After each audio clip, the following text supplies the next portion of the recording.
Bago ka makinig ng mabuti, tanungin mo muna ang sarili mo. Napansin mo na ba ang mga galaw na hindi sinasabi pero ramdam mo? Yung mga tingin na hindi diretsyo, ang katahimikan na parang may ibig ipahiwatig. Hindi ito tungkol sa diskarte o panliligaw.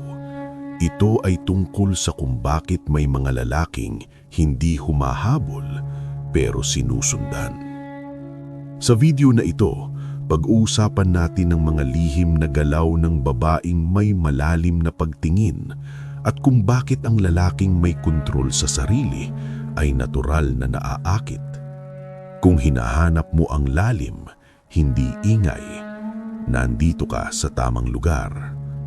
At kung ang ganitong mga pagninilay ay may saysay sa'yo, mag-subscribe ka. Dito, tahimik ang usapan, pero may bigat.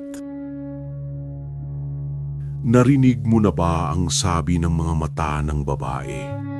Ang tahimik nilang pagmamasid na mas malakas kaysa sa anumang salita. Ang mga galaw na hindi sinasabi pero ramdam mo kahit hindi ka aware. Ito ang mga lihim na galaw ng babae, may malalim na pagtingin sa'yo. At sa likod nito, hindi siya naaakit sa kung anong iniisip mong diskarte. Siya ay naaakit sa kabuuan mo, sa lalaking may kontrol sa sarili, sa lalaking hindi humahabol, hindi nagpapakita, ngunit matatag sa kanyang katahimikan. Ang presensya ng lalaki ay hindi nasusukat sa ingay ng kanyang mga salita o sa bami ng kanyang pinapansin. Ang babae ay nakakakita ng bigat ng katahimikan, ng lalaking hindi nagpapadala sa galit, kaba o takot. Ang tunay na atraksyon ay hindi sa paraan mo siya akitin, kundi sa paraan mong hawakan ang sarili mo. Kapag disiplinado ka, sa kilos, sa isip, sa damdamin, ang aura mo ay nagiging maliwanag. Hindi mo hinahanap ang approval ng iba, nakatutok ka sa sariling landas. Ang self-respect ay hindi pride. Ito ay malinaw na pagkakaalam ng halaga mo at hindi pangangailangang patunayan ito sa sinuman. Ang lalaki na may direksyon sa buhay ay may malinaw na layunin, may paninindigan at hindi natutukso ng pansamantalang papuri. Ang babae ay marunong bumasa ng ganitong presensya. Hindi siya naaakit sa pagmamadali, sa pagpapakita o sa pangangailangan ng pansin. Siya ay naaakit sa lalaking buo, tahimik at matatag. Ang lalaking alam kung sino siya at saan siya patungo.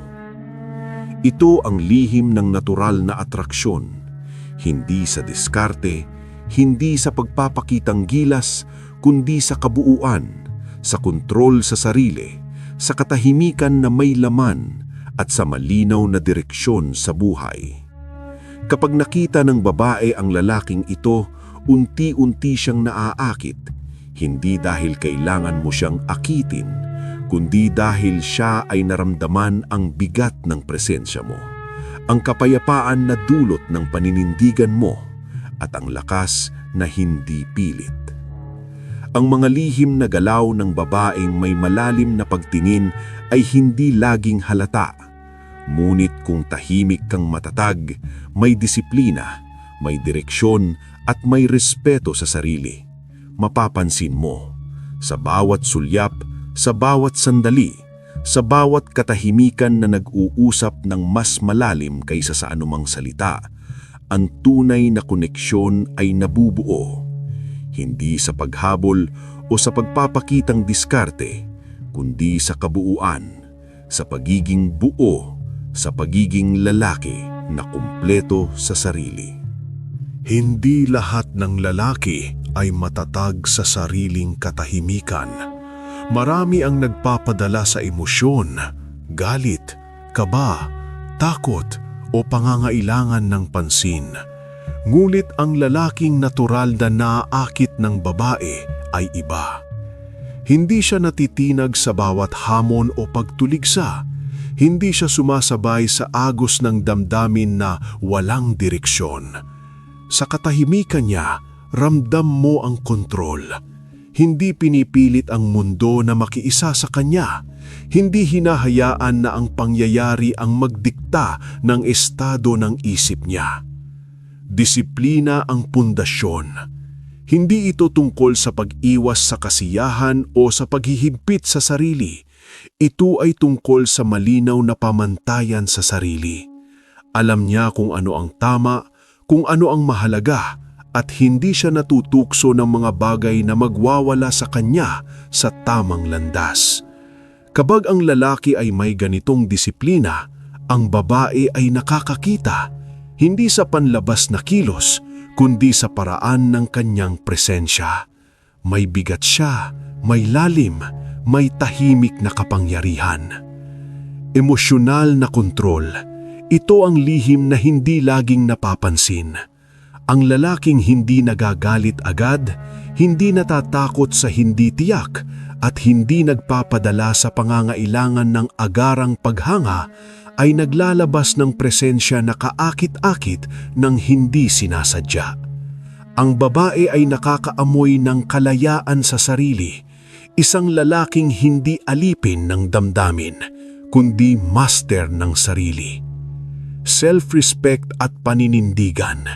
Hindi siya nagpapakita ng lakas para sa iba, hindi rin nagpapakita ng kahinaan para makakuha ng simpatya. Ang respeto sa sarili ay nakikita sa paraan ng kanyang galaw, sa tahimik niyang paninindigan sa bawat desisyon at sa malinaw niyang direksyon sa buhay. Ang babae ay naaakit sa lalaking ito dahil ramdam niya ang kabuuan ng presensya. Hindi peke, hindi pilit, hindi naghahanap ng patunay. At sa huli, ang tunay na diskarte ay wala sa pagpapakitang gilas, sa paghabol o sa pagpapakita ng kagalingan. Ang diskarte ay sa pagiging buo, sa paghawak ng sarili, sa tahimik na lakas, sa malinaw na direksyon at sa kontrol sa damdamin. Kapag nakikita ng babae ang lalaking ito, natural na may paghanga at atraksyon. Hindi dahil ginawa mo siyang mahulog, kundi dahil naramdaman niya ang lalaking buo, matatag at may paninindigan. Minsan, ang mundo ay nag-uutos ng ingay. Ang bawat tao'y tila nagmamadali, nagpapakita, humihingi ng pansin, nagpapakahirap para sa papuri. Ngunit ang lalaking may kontrol sa sarili ay iba. Hindi siya sumasabay sa agos ng damdamin. Hindi siya alipin ng galit, takot o pangangailangan ng agarang paghanga. Ang katahimikan niya ay hindi kawalan. Ito ay presensya. Presensya na nararamdaman bago pa man magsalita, bago pa man kumilos. Ang disiplina niya ay nakaugat sa pagkakaalam ng sarili. Alam niya kung ano ang mahalaga at kung ano ang hindi. Alam niya kung paano maghintay ng hindi nag-aalangan, kung paano gumawa ng desisyon ng malinaw at kung paano panindigan ang sariling landas kahit na walang nakatingin. Sa bawat hakbang, bawat galaw, bawat katahimikan, lumalabas ang bigat ng kanyang presensya. Ito ang hindi kayang ipeke, ang aura ng lalaking hindi umaasa sa iba, kundi sa sarili. Ang babaeng may malalim na pagtingin ay marunong bumasa ng ganitong katahimikan. Hindi niya kailangan ng salita o demonstrasyon. Nakikita niya ang lalaking buo. Nakikita niya ang lalaking tahimik pero may direksyon. Nakikita niya ang lalaking may kontrol sa sarili at hindi natutukso ng ingay ng mundo. At sa paningin niya, unti-unti nabubuo ang paghanga dahil ang lalaking ito ay hindi humihingi ng patunayan, hindi umaasa sa kanyang pansin, kundi may sariling bigat at paninindigan.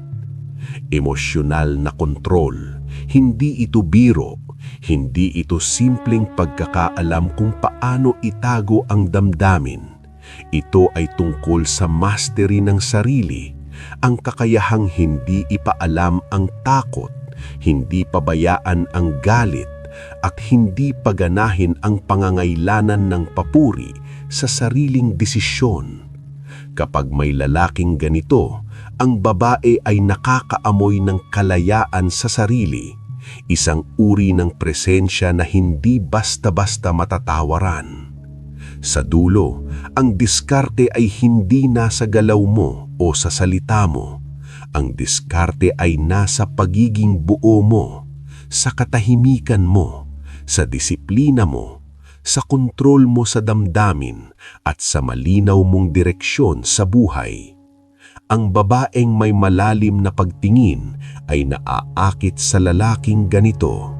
Hindi dahil may ginawa ka para siya'y mahulog, hindi dahil sinadyang akitin siya, kundi dahil ramdam niya ang kabuuan mo.